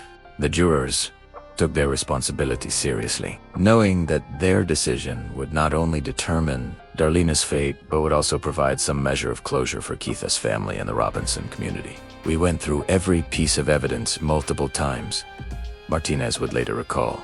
"We looked at the crime scene photographs, we reviewed the timeline, we discussed the forensic testimony." Some jurors were convinced of her guilt from the beginning, but others wanted to make absolutely sure we weren't making a mistake. The discussion of Darlene's motive proved to be particularly important in the jury's deliberations. While financial difficulties are common in many marriages, the combination of mounting debts, reduced income, and a substantial life insurance policy created what several jurors saw as compelling motivation for murder. The fact that Keith's death would solve all of the family's financial problems while providing long-term security was difficult to ignore. Equally significant was the analysis of Darlene's behavior throughout the investigation and trial. Her unusual composure during the 911 call, her detailed knowledge of the missing firearms, her decision to request legal representation, and ultimately her presence at the pond all painted a picture of someone who was far more involved in Keith's death than she had claimed. The timeline inconsistencies that had troubled investigators also proved problematic for some jurors who initially leaned toward acquittal. The forensic evidence strongly suggested that Keith had been shot hours before Darlene claimed to have discovered his body, making her account of sleeping through the night increasingly implausible. "The hardest part was accepting that a mother could kill her children's father," said juror Patricia Williams, a bank teller and mother of 2. "As a parent myself, I couldn't imagine doing anything that would harm my children in that way. But the evidence just kept pointing back to her, no matter how much we wanted to find another explanation." The jury deliberated for approximately 8 hours over 2 days, taking breaks to review specific pieces of evidence and to ensure that every juror had the opportunity to express their concerns and questions. The process was methodical and thorough, reflecting the seriousness of the charges and the life-changing consequences of their decision. On February 8, 2007, after their second day of deliberations, the jury announced that they had reached a verdict. The courtroom was packed with spectators, media representatives, and family members from both sides as Judge Strother prepared to receive the jury's decision. Darlene sat at the defense table flanked by her attorneys, her expression composed but tense as she awaited the verdict that would determine the rest of her life. Behind her, Keith's parents sat in the front row of the gallery, their faces reflecting the emotional toll that the trial had taken on them. The past 2 weeks had forced them to confront evidence that their daughter, the woman they had trusted and supported, might indeed be responsible for their son's death. As the jury reached a verdict, Judge Strother asked jury foreman Martinez, "We have, Your Honor," Martinez replied, standing with the verdict form in his hand, "on the charge of murder in the first degree. How do you find?" "We find the defendant, Darlene Marie Gentry, guilty of murder in the first degree," The words hung in the air for a moment before the full impact hit the courtroom. Darlene showed little visible reaction to the verdict, maintaining the same composed demeanor she had displayed throughout the trial. Her attorneys immediately began preparing for the sentencing phase of the trial. Knowing that their client now faced the possibility of life in prison, Keith's family members embraced each other, their relief at finally having resolution mixed with a continuing pain of his loss. For them, the verdict represented validation that Keith's death had not been forgotten and that justice would be served. But it could not bring back the son, husband, and father they had lost. The guilt phase of the trial was now complete, but Texas law required a separate sentencing hearing where the jury would determine the specific punishment within the range allowed for first-degree murder convictions. The prosecution would present evidence about the impact of Keith's death and argue for the maximum sentence, while the defense would present mitigating factors that might lead to a more lenient punishment. During the sentencing phase, prosecutors called Keith's family members to testify about the impact his death had on their lives and on his 3 young sons. The testimony was emotionally wrenching, as family members described not only their grief at losing Keith, but also their betrayal and disappointment upon learning that Darlene was responsible for his death. Keith's mother, Darlene Gentry, provided particularly powerful testimony about the effect of Keith's death on his children and on the extended family, but had welcomed Darlene as a daughter. Her words carried additional weight because of the family's initial support for Darlene and their difficulty in accepting that she could be capable of such violence. Keith was the kind of son every parent dreams of having. Glenda testified through tears. He was kind, hard-working, and devoted to his family. He loved those boys more than life itself, and they loved him back. What Darlene did didn't just take Keith away from Usit. It took away their father, their security, and their innocence. Those children will have to live their entire lives knowing that their mother killed their father. The prosecution also presented evidence about the premeditated nature of Keith's murder, arguing that the careful planning involved in staging the crime scene and disposing of the murder weapon demonstrated the kind of calculated behavior that warranted the maximum sentence. District Attorney Segarist emphasized that Keith had been completely vulnerable when he was killed, sleeping in his own bed with no opportunity to defend himself. This was not a crime of passion or a moment of temporary insanity, Segarist argued during his sentencing presentation. This was a calculated execution carried out by someone Keith trusted completely. The defendant planned this murder, carried it out while her children slept nearby, and then spent weeks trying to cover her tracks and avoid responsibility for what she had done. The defense presented mitigating evidence focused on Darlene's lack of any prior criminal history, her professional accomplishments as a registered nurse, and the impact that a lengthy prison sentence would have on her 3 young children. Character witnesses testified about her previous reputation in the community and her apparent devotion to her children. Defense attorney Heiskell argued that while the jury had found Darlene guilty of murder, the circumstances of the case warranted consideration of factors that might justify a sentence less than the maximum allowed by law. He emphasized that Darlene had no history of violence and had been dealing with significant stress related to her family. Financial difficulties. My client made a terrible decision that has destroyed multiple lives, including her own, Heiskell told the jury during his sentencing argument. But she is not a career criminal or a person who poses an ongoing threat to society. She is a mother whose children have already lost their father and now face losing their mother as well. While justice demands punishment for what she has done, it also demands consideration of all the innocent victims of this tragedy. Sentencing deliberations were shorter than those for the guilt phase, with the jury reaching their decision after approximately 4 hours of discussion. When they returned to the courtroom, jury foreman Martinez announced that they had sentenced Darlene Gentry to 60 years in prison, a substantial sentence that reflected both the seriousness of her crime and the premeditated nature of Keith S.'s murder. Judge Struther formally imposed the sentence, noting that Darlene would be eligible for parole consideration after serving half of her sentence, but only if she demonstrated genuine remorse and rehabilitation during her incarceration. The 60-year sentence meant that Darlene would be in her 90s before she could potentially be released from prison. Mrs. Gentry, you have been convicted by a jury of your peers of the first-degree murder of your husband, Keith Gentry, Judge Struther stated as he imposed the sentence. This crime represents a fundamental betrayal of the trust that forms the foundation of marriage and family relationships. Keith Gentry trusted you with his life, and you repaid that trust by taking his life while he slept. The sentence imposed by this jury reflects the seriousness of your crime and the need to protect society from those who would commit such acts. As court officers prepared to escort Darlene back to jail to begin serving her sentence, she turned to look at Keith's family members one last time. Her expression was unreadable, showing neither remorse nor defiance, but simply the blank composure that had characterized her behavior throughout the trial.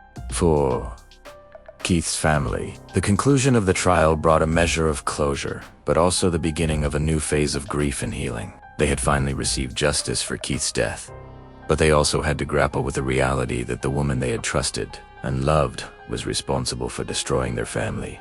The trial's conclusion also marked the beginning of the appeals process that would consume several more years of legal proceedings. Darlene's attorneys immediately announced their intention to appeal the conviction, arguing that errors in the trial process had prejudiced their client's right to a fair trial. However, the overwhelming evidence against her and the thoroughness of the investigation would make a successful appeal extremely difficult. The conviction and sentencing of Darlene Gentry sent shockwaves through the Robinson community and beyond, forcing residents to confront uncomfortable truths about the potential for violence that could exist even in their peaceful suburban neighborhoods. The case had transformed from a tragic home invasion into something far more calculated murder committed by a mother against the father of her children, carried out in the family home while those children slept nearby. In the weeks following the trial, local media outlets struggled to make sense of how such a crime could have occurred in their community. Robinson had always prided itself on being the kind of place where families could feel safe, where neighbors looked out for each other,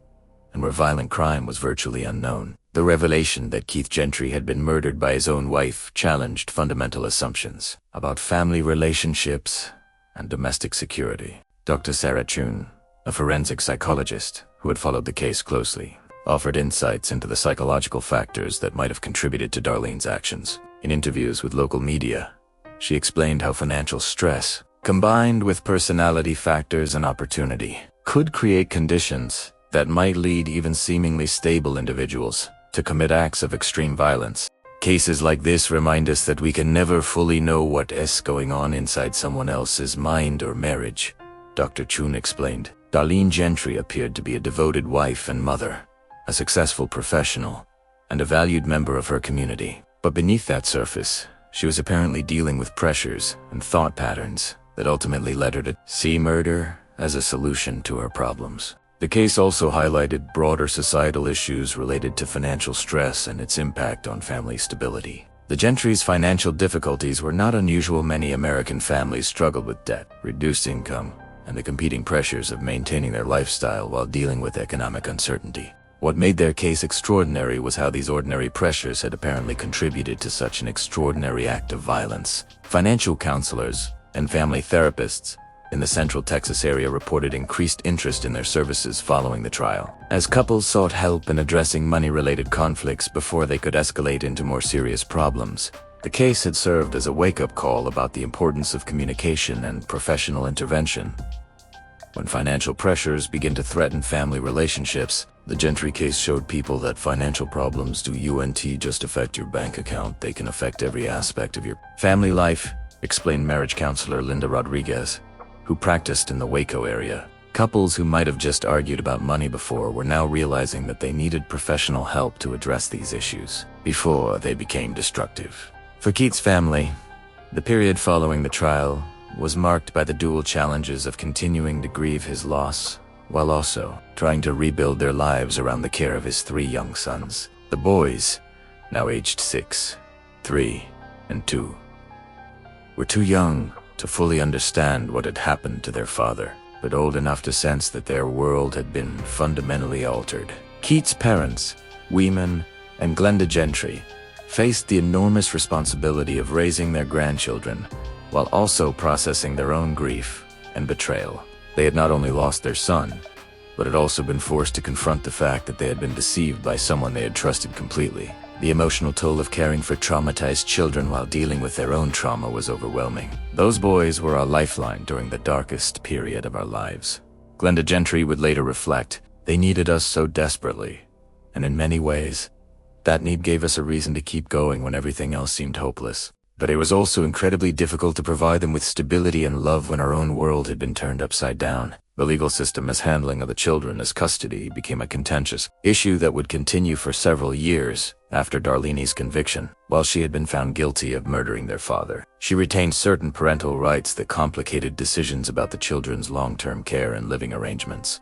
Child welfare advocates argued that children should not be automatically severed from relationships with parents who had been convicted of crimes, even serious ones, if maintaining some form of contact might be beneficial for the children's emotional development. However, Keith's family and many community members felt strongly that Darlene had forfeited any right to contact with her children by choosing to murder their father. The custody proceedings were conducted largely outside of public view, with court-appointed advocates representing the children's interests, while various family members and social service agencies argued about what arrangements would best serve their long-term welfare. The complexity of the situation was unprecedented in McLennan County's family court system, requiring judges and attorneys to navigate legal and ethical terrain for which there were few established precedents. In 2010, after several years of legal proceedings, a family court judge granted permanent custody of Chase, Cody, and Cade to Keith's parents, while also issuing a restraining order that prohibited Darlene from having any contact with the children. The decision was based on extensive psychological evaluations and recommendations from child welfare experts who concluded that contact with their mother would be detrimental to the boy's emotional health and development. The court finds that the defendant's actions in murdering the children's father while they slept in the same house constitute such a fundamental breach of the trust and safety that should characterize the parent-child relationship that continued contact would not serve the children's best interests, the judge wrote in his custody ruling. For Darlene, who was by then serving her sentence at the Dr. Lane Murray unit in Gatesville, Texas, the loss of contact with her children represented perhaps the most severe consequence of her actions. Whatever her motivations for killing Keith, she had apparently not fully considered how her crime would affect her relationship with the son she claimed to love. Prison records from her early years of incarceration suggest that Darlene struggled significantly with the adjustment to prison life and the reality of a situation. She was placed on suicide watch multiple times during her first year in custody, as mental health professionals worked to help her develop coping strategies for her dramatically altered circumstances. Dr. Michael Thompson, a prison psychologist who worked with Darlene during her initial years of incarceration, noted that she continued to maintain her innocence despite the overwhelming evidence that had led to her conviction. This denial of responsibility became a pattern that would persist throughout her incarceration, making rehabilitation programs and psychological treatment more challenging to implement effectively. The appeals process that Darlene's attorneys had promised proved to be lengthy but ultimately unsuccessful. Over the course of 5 years, various legal challenges were raised regarding the conduct of the original trial, the admissibility of certain evidence, and the effectiveness of her defense representation.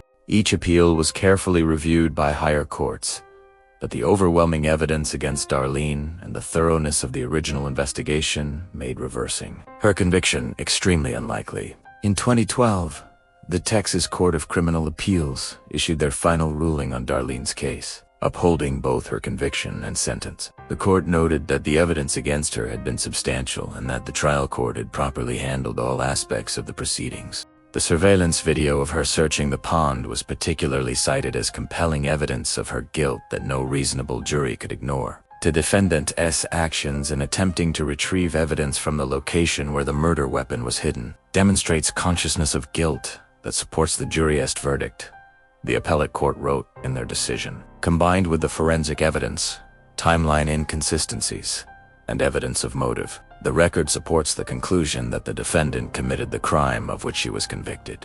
The finalization of Darlene's appeals marked the end of the legal proceedings, but the case's impact on the Robinson community and on discussions of domestic violence continued to resonate. Criminologists and sociologists began studying the Gentry case as an example of how financial stress, combined with other factors, could lead to extreme acts of domestic violence that shattered families and communities.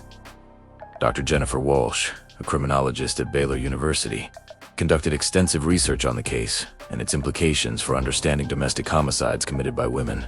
Her findings suggested that, while such crimes were relatively rare, they often involve similar patterns of financial stress, life insurance motives, and careful planning that distinguish them from more impulsive acts of violence. The Gentry case represents a particular category of domestic homicide that challenges many of our assumptions about family violence. Dr. Walsh explained in her published research, unlike cases involving a history of abuse or escalating conflicts, this appeared to be a calculated decision made by someone who saw murder as a practical solution to financial problems. The cold, businesslike nature of the planning and execution is what makes it so disturbing.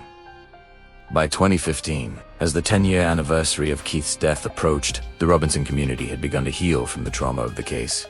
Though the lessons learned continued to influence how residents thought about domestic violence and family relationships, local churches and community organizations had developed programs focused on helping families address financial stress before it could contribute to more serious problems. The case had also led to changes in how law enforcement agencies in Central Texas approached domestic violence investigations. The initial assumption that Keith had been killed by unknown intruders during a home invasion had delayed the focus on Darlene as a suspect, and investigators had learned valuable lessons about the importance of considering all possibilities, including those that seemed most unlikely. Detective Ray Poonell, who had led the investigation, reflected on the case's impact on his career and his understanding of human nature. The experience had taught him that the capacity for violence could exist in anyone, regardless of their background, profession, or apparent character. This case changed how I approach every investigation, Poonell explained. I learned that UKUN make assumptions about who is capable of what based on appearances or reputation. The evidence has to lead you to the truth,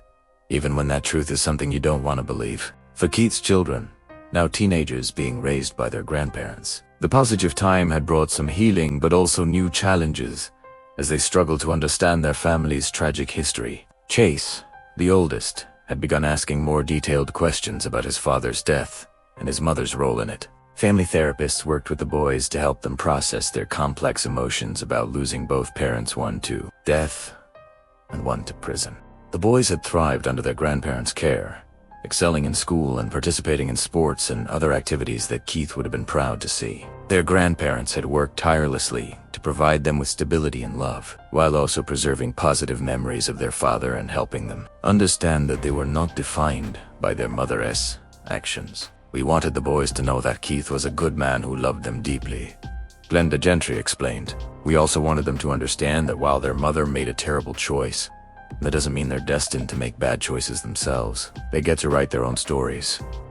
In 2017, Darlene became eligible to apply for various prison programs designed to help inmates develop job skills and address psychological issues that might have contributed to their crimes. However, her continued insistence on her innocence made it difficult for her to participate meaningfully in programs that required acknowledgement of responsibility for one's actions. Prison records indicated that Darlene had become something of a model inmate in terms of following institutional rules and avoiding disciplinary problems, but she remained isolated from many other prisoners and showed little interest in rehabilitation programs. Mental health professionals continued to work with her, but progress was limited by her unwillingness to discuss the events that had led to her incarceration.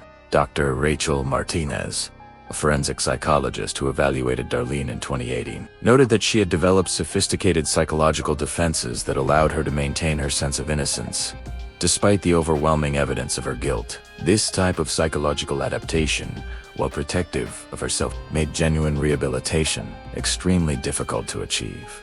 The defendant has constructed an internal narrative that preserves her self-concept as a victim rather than a perpetrator. Dr. Martinez wrote in her evaluation, while this may help her cope with the reality of her situation, it also prevents her from engaging in the kind of honest self-examination that would be necessary for meaningful change. As of 2020, Darlene remained incarcerated at the Dr. Lane Murray unit, having served approximately 15 years of her 60-year sentence. Under Texas law, she would become eligible for parole consideration in 2035, when she would be approximately 61 years old. However, her continued denial of guilt and lack of participation in meaningful rehabilitation programs would likely work against her in any parole hearings.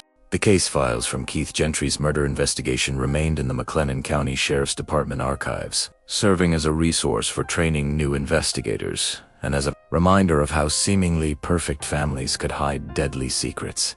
The surveillance video of Darlene searching the pond continued to be used in law enforcement training programs as an example of how suspects could incriminate themselves through their own actions. For the Robinson community, The Gentry case had become part of local history, a tragic reminder that violence could occur anywhere, and that the people we trust most are sometimes the ones capable of causing the greatest harm. The case had forced residents to confront uncomfortable truths about domestic violence, and it ultimately made the community more aware of the warning signs that might indicate when families were in crisis. Local domestic violence prevention programs reported increased funding and participation in the years following the case, as community members recognized the importance of providing resources for families dealing with financial stress and marital problems. The tragedy had galvanized efforts to prevent similar crimes by addressing the underlying issues that could contribute to family violence. In schools throughout the district, counselors and teachers received additional training in recognizing signs of family distress in children, understanding that early intervention might prevent some families from reaching the crisis point that could lead to violence. The case had demonstrated that even children from seemingly stable homes could be affected by hidden family problems. The legal precedents established by Darlene's case continued to influence how similar cases were prosecuted throughout Texas. The successful use of surveillance video to demonstrate a defendant's knowledge of evidence location had been adopted by other jurisdictions facing comparable situations. The case had shown that careful investigation and creative law enforcement techniques could solve even the most carefully planned crimes. By 2025, 20 years after Keith's death, the Gentry case remained one of the most significant criminal cases in McLennan County history.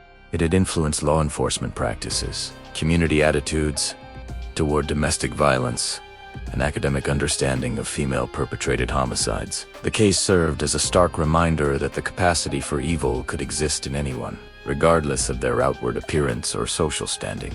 Keith's sons, now adults, had grown into successful young men who honored their father's memory through their achievements and character. They had chosen to maintain no contact with their mother, focusing instead on building their own lives and families while preserving the positive legacy of the father they had lost too soon. The story of Keith and Darlene Gentry stands as a cautionary tale about how ordinary problems, financial stress, marital discord, and life pursuits can escalate into extraordinary tragedy when combined with poor judgment and desperate circumstances.